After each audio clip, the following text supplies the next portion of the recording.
Today was the final day of training camp for the Sacramento Kings. Now they turn their attention to preseason, which begins tomorrow. And on today's Locked On Kings podcast, I'm joined by SacTown Sports 1140 Kings reporter Brenden Nunes. We discuss everything that we witnessed over the last week and a half of training camp and preview Kings and Golden State Warriors right here on Locked On Kings.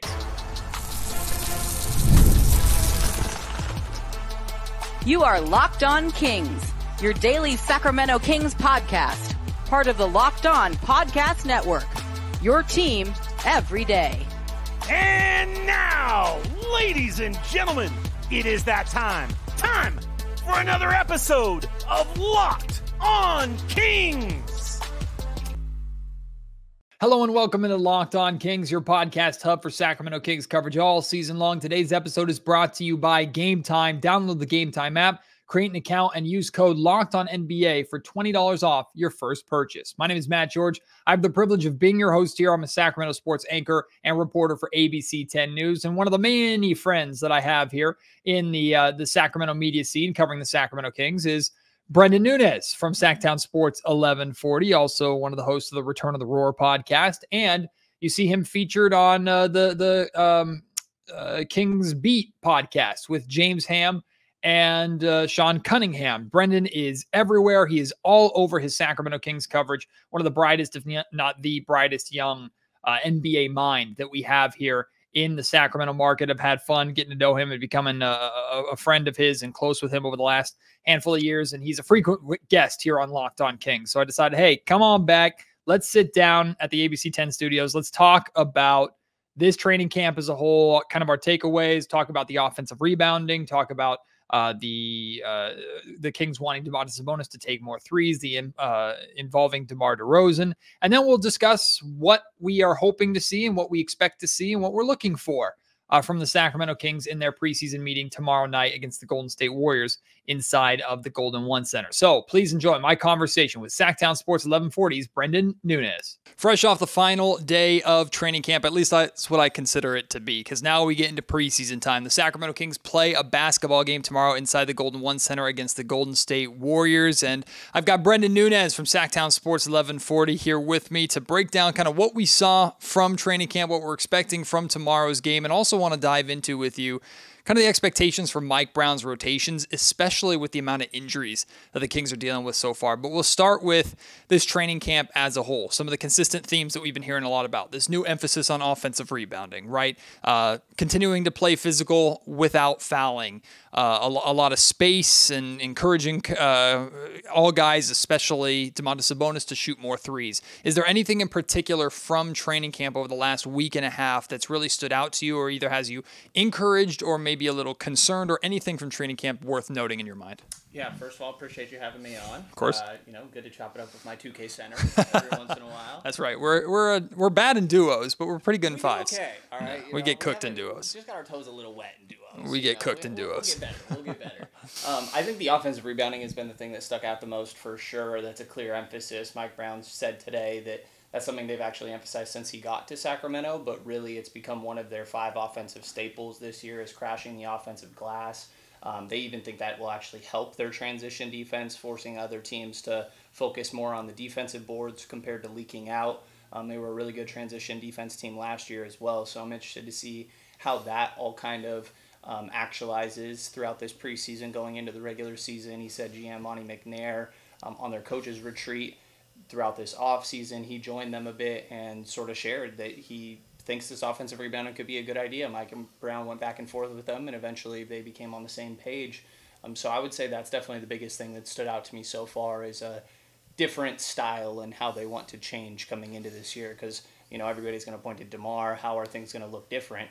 For the most part, it seems like they're saying it's fairly seamless and that it's going to look the same. It's just now you have a future Hall of Famer there as well. Right. It's funny because this is the time of the year where everything is like theory-based, and you're playing against your guys in training camp. And I do believe the Kings are trying to emphasize physicality in training camp almost to a point where it feels like, I kind of use the analogy of like a batter going into the on-deck circle and intentionally putting a weight on their bat so it's heavier and it's harder, so that when they actually get into the batter's box, the bat feels lighter. I feel like the Sacramento Kings want to try and make this training camp as physical as possible so that when they get into actual games themselves, they're the ones setting the physicality tone, and hopefully they can do that without fouling. But these are all theories of, in theory, if you're forcing teams to box out, they won't get out in transition. It'll be really interesting to see, though, come tomorrow against the Golden State Warriors team that also is pretty good at crashing the offensive glass. We remember that very well from the playoffs a couple of years ago. They also are a team that has no problem getting out in transition, too, with their young athletes that they have. It'll be interesting to see. That's why I asked Mike yesterday, like, if things go badly, how much do they scrap? How much do they adjust? And how much do they just put their head down and stick with? Because I love the idea of generating more possessions and getting offensive rebounds. And what Mike has been saying is almost like annoy your opponents to the point of like you're just exhausting them because they don't want to have to box you out. They don't want to have to deal with it. I love that idea in theory. But with the amount of speed and talent, especially in the Western Conference alone, if the Kings are gambling too much for offensive boards, they could get torched in transition, and I wonder how quickly they step back from their quote-unquote crash zones that we don't know too much about. But apparently if you're in this crash zone, you have to attack the glass. And if by circumstance 4 out of 5 guys are in crash zones and only 1 is getting back, how does that look? Yeah. I guess we'll get a glimpse of that on Wednesday. Yeah, I would guess that it's not so extreme that it's 4 of them. Like, we've gotten the impression a little bit that it might be a lot of people, but I think in like last year towards the second half of the season is when we started to hear it more. It seemed like the corner guys were kind of some of that crash zone. And makes sense, right? The guys above the key, it's easier for them to get back. You're already further back from the start when the shot goes up. So I do think it's one of those things where I see the logic of how it would also improve your transition defense. But at the same time, if a team decides to counter that, like you're saying, could it come back and bite you? So I think it's something that, one of those things, preseason, early into a regular season, you always see some adjustments. Like, I'm sure we'll talk about Domas's three-point shooting. I think beginning of last year, he was pulling a little bit more. Whether that mid-range 3, I would guess from carryover from the Golden State series where they really kind of dared him to take that, and then it slowed down as the year went. So will this offensive rebounding thing actually stick? Or is it going to be something that's a little bit trial and error and there's a little too many errors and it's like, we're going to go back to what it was. And they were okay. Like last year, I think they were 18th in offensive rebounds, but they were 9th post-All-Star break. And Domas shared that's something they emphasized later in the year and still maintain their transition defense. With Domas shooting threes, I love the idea of it because he's going to get open looks and he shot a solid percentage for a big man. The only concern that I have with it is any hesitation on Sabonis's part because his natural instinct is to look for the DHO or look for the cutter or look for the open man, move the basketball. And Mike Brown has been very consistent over his time here in Sacramento, about 0.5 seconds, right? Make a decision in half a second. And if Domas is looking at an open shot and he knows in his head, they want me to shoot this shot more, but I see Fox coming off the curl, or I see DeRozan with a mismatch, or whatever. Will there be that slight hesitation to where either that door closes or he waits too long? And we've seen guys that tend to wait too long before rising up into their shooting motion. That shot, more often than not, tends to miss because you're not shooting in like catch and shoot rhythm.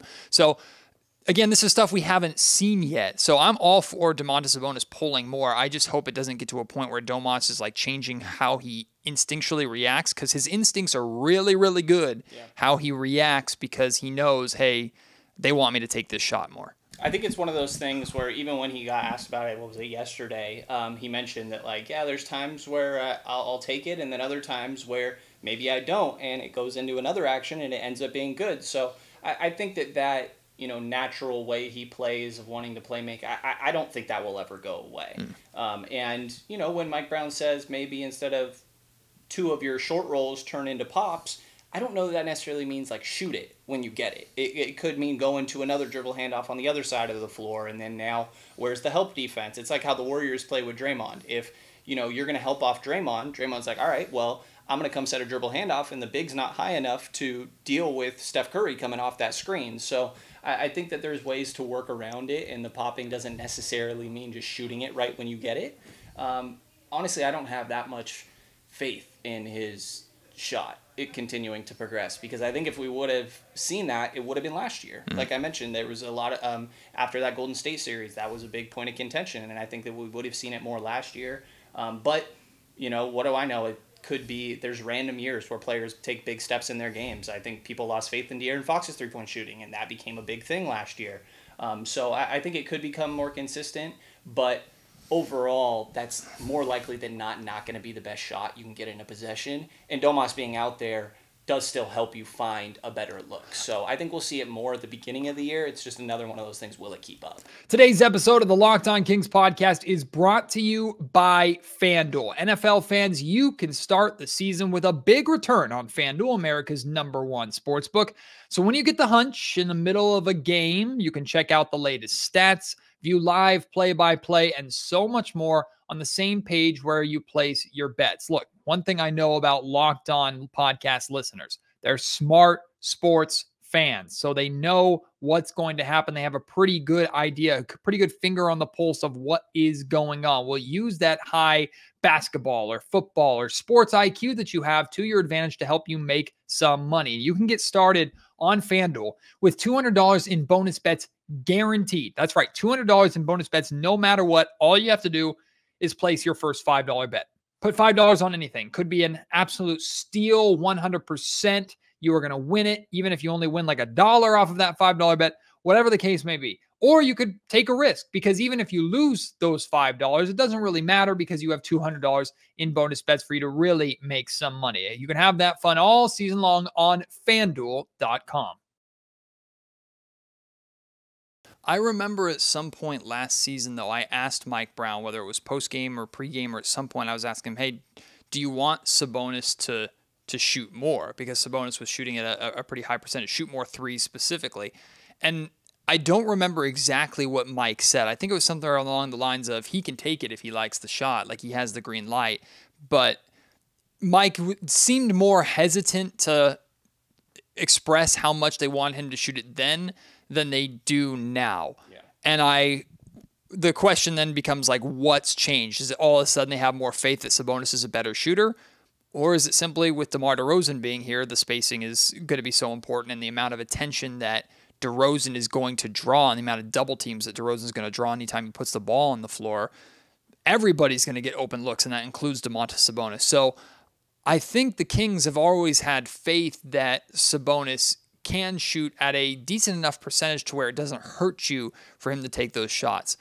I just wondered, does Sabonis feel and understand that the Kings want him to take this shot because they trust that it'll go in a high percentage of the time, and not they just want him to take the shot because it's open type thing? I hope Sabonis recognizes that even though his instinct is to look for the open teammate and find the best pass to make the best play may more often than not just be put it up. And I think the Kings will happily live with him going 2 for 4 or 1 for 4 or 1 for 5 on certain nights, 3-point wise, assuming he's continuing to do everything else that he does. Yeah, which he will. That he does a little bit of everything. But I think he is the one, to me it is because of DeMar. And I think he's the one that will have the biggest adjustment. You could argue De'Aaron a bit, but I think De'Aaron's been close to and sometimes past a 40% catch and shoot 3-point guy. I think that's going to continue to raise, and his shot selection I think will be a thing throughout this season. But for Domas, if you think about it, a lot of times where he's really getting to work is right around that elbow, nail, and whether that's dribble handoffs or if you're running that and then rolling, that's where he could get the ball back and make plays. That's the same hotspot for DeMar DeRozan. So I think that that's really where it comes from. And he's talked about a little bit of figuring out the right times of whether that's setting the screen a little bit lower, because they've talked about, well, what are you going to do? Are you going to go under the screen on DeRozan and let him just take a pull-up? That works from a little bit inside the line. So I think you could see them setting that a little bit lower for DeMar DeRozan. Same way with the short rolling. That's exactly DeMar's spot. So I would think that he's the one that will have the biggest adjustment. But as you pointed out, he's one of the smartest players in the league, definitely on the Kings as well. So I trust that he'll figure it out. But I would guess that a lot of that sort of change in tone and wanting him to shoot a little bit more is probably to optimize DeRozan. And I think something that should be emphasized with DeMar that I think was, I had a problem with it. I had an issue with it, and the amount of people talking about how DeMar DeRozan would come in and change the Sacramento Kings. And there's a very big difference between a player adjusting, Sabonis having to adjust to when to set screens and where to set screens, and DeMar DeRozan changing the way Domantas Sabonis plays. DeMar's not going to change Sabonis. DeMar's not going to change Keegan. DeMar's not going to change De'Aaron. They're going to adjust how they play to fit DeMar in, just like DeMar's going to have to adjust how he plays to feed them and get them the ball as well. That's why I like what Keegan Murray said yesterday, where he talked about how many mouths there are to feed on this offense, but he said everybody eats in this offense. Everybody's going to get open looks. And I always rolled my eyes, especially at the concept or the idea that suddenly DeMar DeRozan being here had a negative effect on Keegan Murray. Keegan Murray, one of the best rookie three-point shooters in history, right? And last season, he takes a bit of a dip. His scoring averages went up, but he takes a bit of a dip three-point-wise because the Kings were asking him to do more as a creator and as a scorer in that sense, and defense as well. And he's going to have a lot on his plate defensively this season.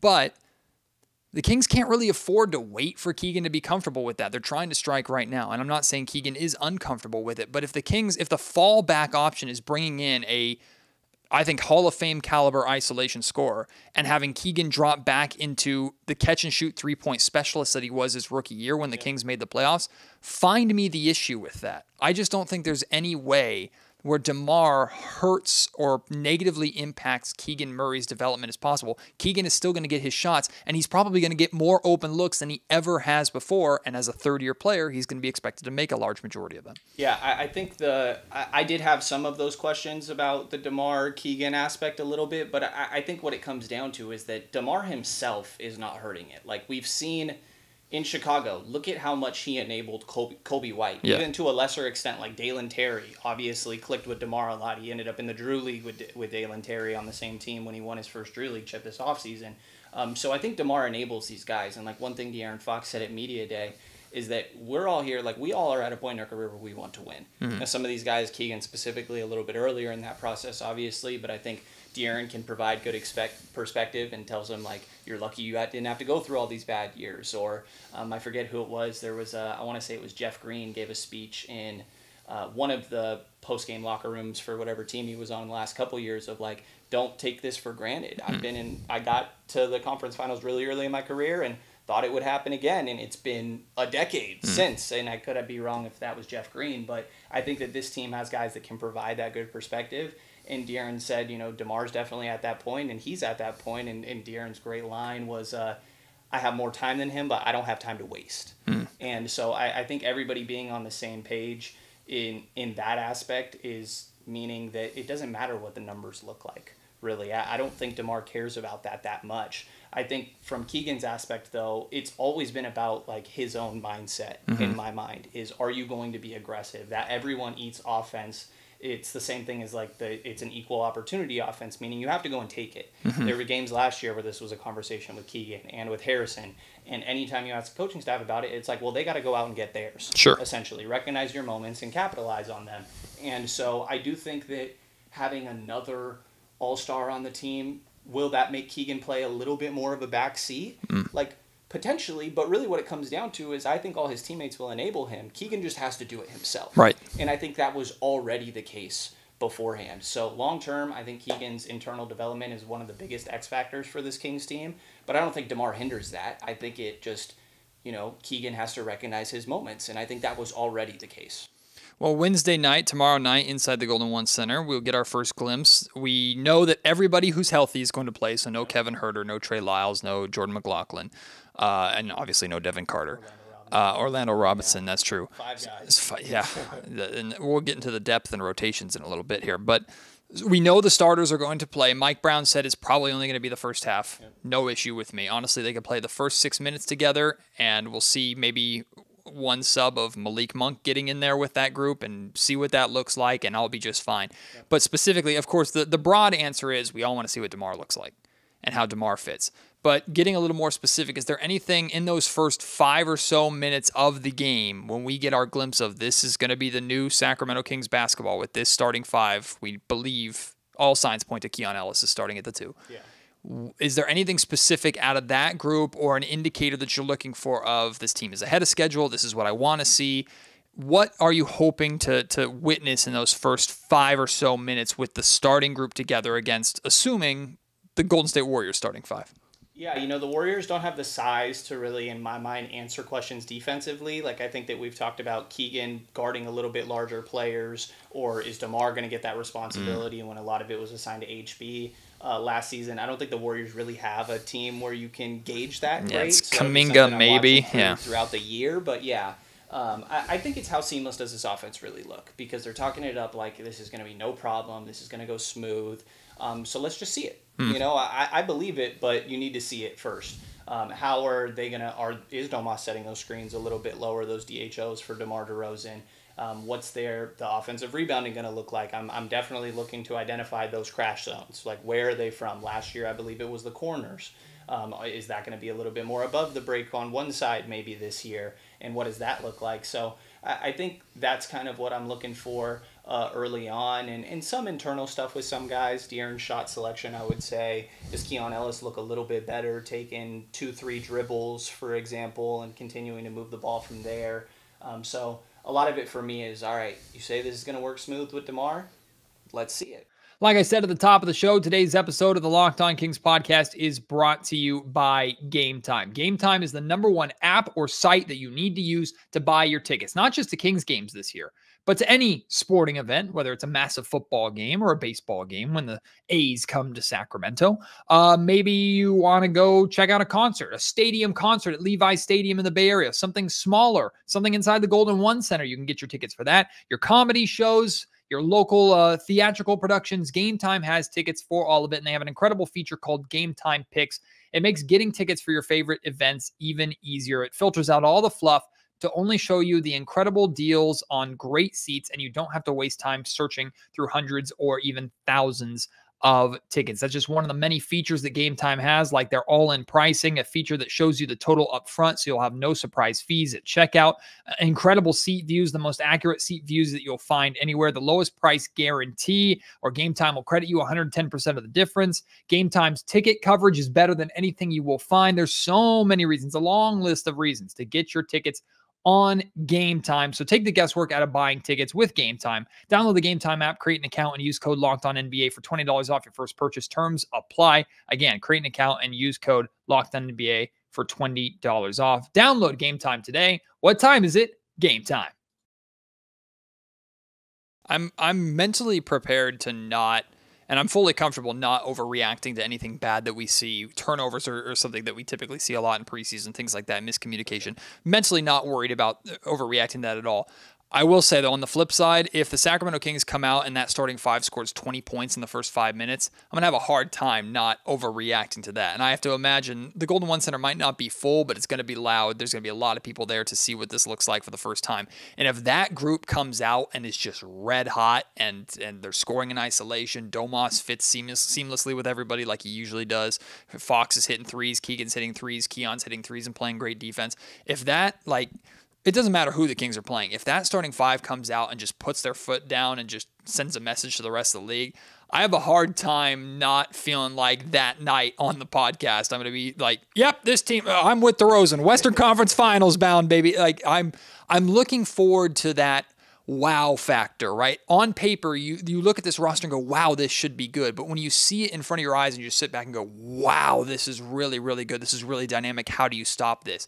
If we get that tomorrow night, or really at any point during the preseason, I'll be a really happy camper. Yeah, 2 years ago, best offense in the league, best offense all time in offensive rating. And then last year, a couple teams come in and break that. And I think that we're going to continue to see that trend for what it's worth. Pacers went crazy last year. Crazy in a very Kings-like offense, 100%. high pace and everything. And Tyrese obviously being the parallel there.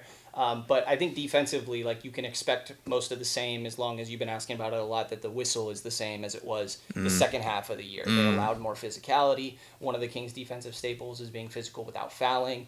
And so I think that will all look okay. But last season, we saw their offense take a little bit of a dip.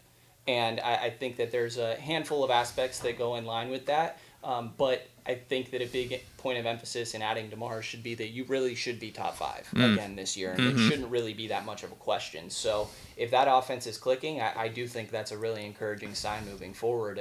Because in my mind, that's what you need early in the year. And if it looks good early, that's a big step too. Because I think that a lot of times there's an expected adjustment process for a lot of these teams. I keep going back to Milwaukee with Dame. Now, Dame had a lot of off-court things going on as well, whether that's personal or just moving from the first team he ever had in his career, that I think made that a little bit more unique as well. But that was a process. Like, Dame came in and tried to conform to everybody else, and they're also trying to conform to him, Sure. and that leads to some hiccups. So if you're able to get rolling early with a big addition like that, that could set you up pretty good for what's going to be a competitive, extremely, extremely competitive Western Conference. And I really feel like that's going to be a key, too, is the Kings need to take advantage of a hot start as much as possible, especially with the tough competition that they have. I mean, it's tough all season long because of the Western Conference being the way that it is. Minnesota a couple times. Right. You got the Lakers 3 times before December, or like into early December. Like, if you can jump out on these teams early and build yourself a cushion, like when you get to the dog days and,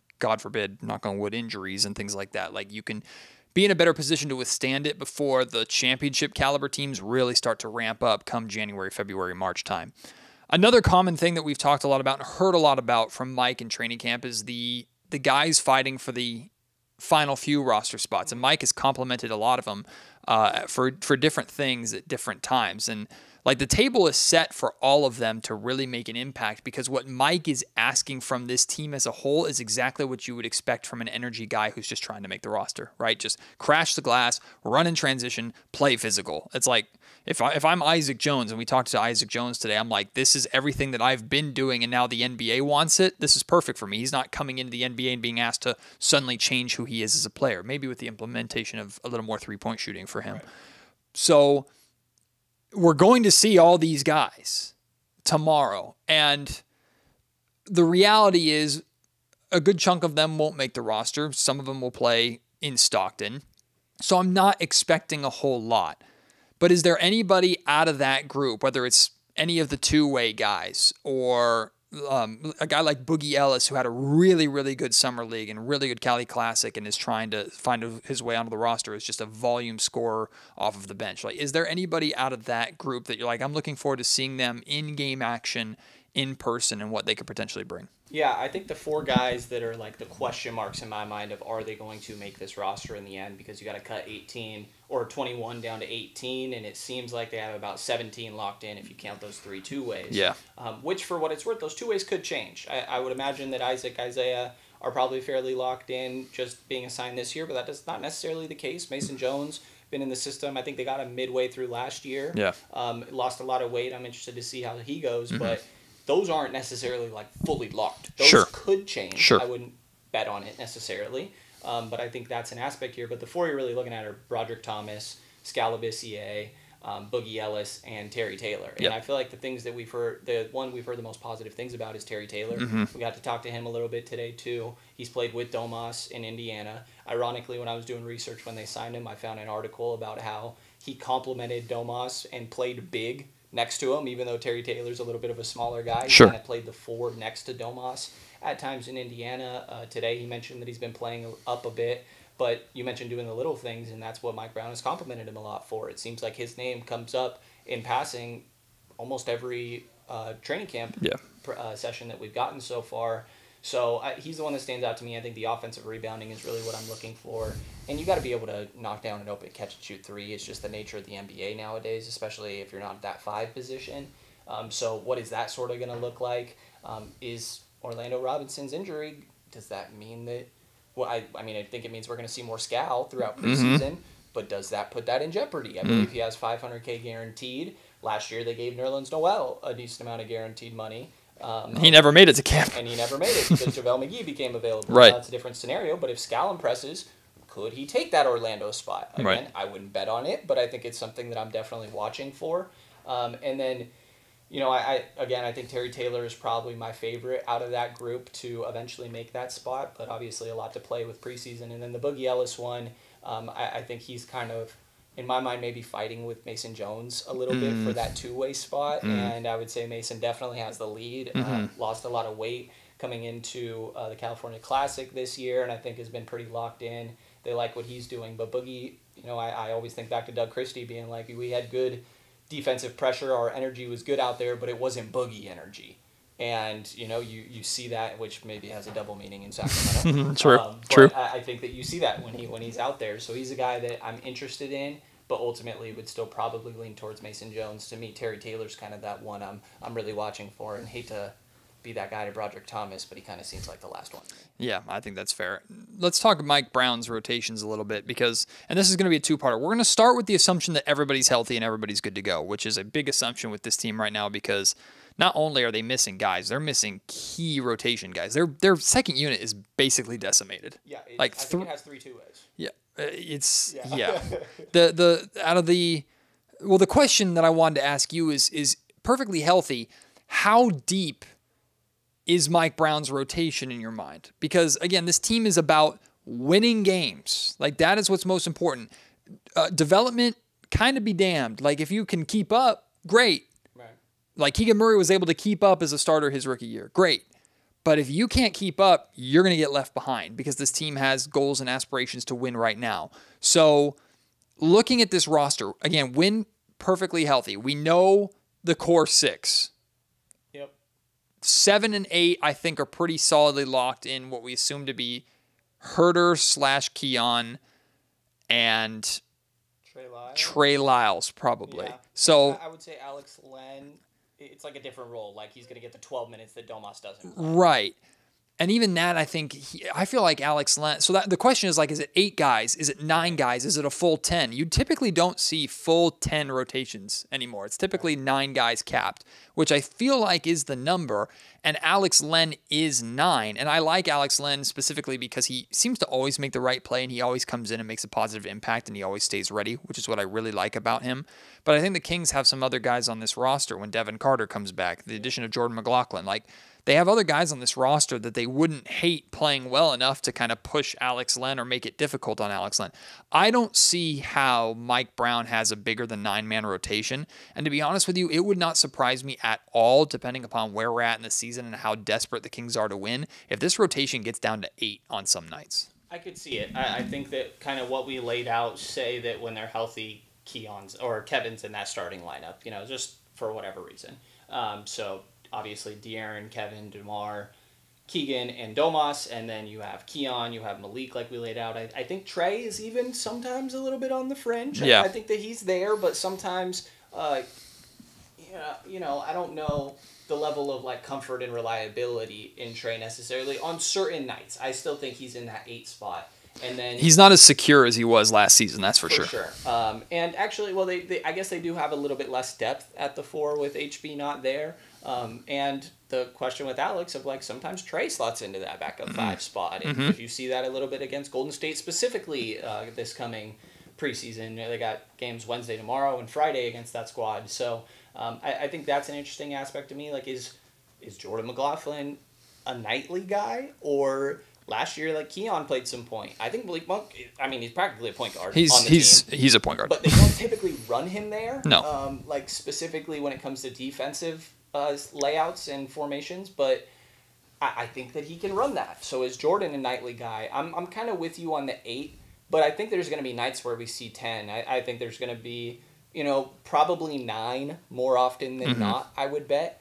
But Mike Brown always says one of the main things he learned from Steve Kerr is you put everybody in at some point in the year. That's how you found out about Keon Ellis, So I think that you'll see Jalen McDaniels get an opportunity here and there. Maybe at the beginning it's the Kessler Edwards role where we're going to put you in for 40 seconds a game, and sorry to your averages, but you got to be a little bit of a team player here.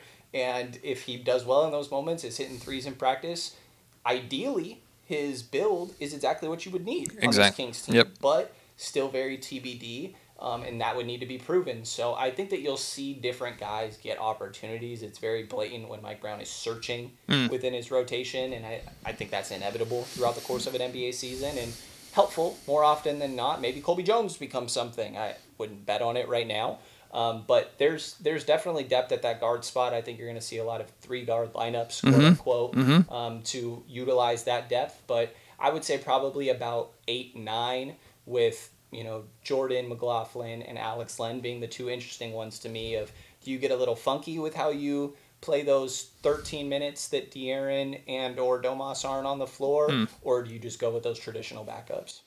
And Mike, out of necessity, might have to go deep into the rotation right away, just with how many. I'm assuming, I'm just progressing with the belief that Trey Lyles and Kevin Huerter are not going to be good to go on opening night. Yeah.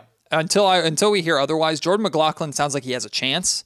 I'm just assuming that those guys are not going to be ready.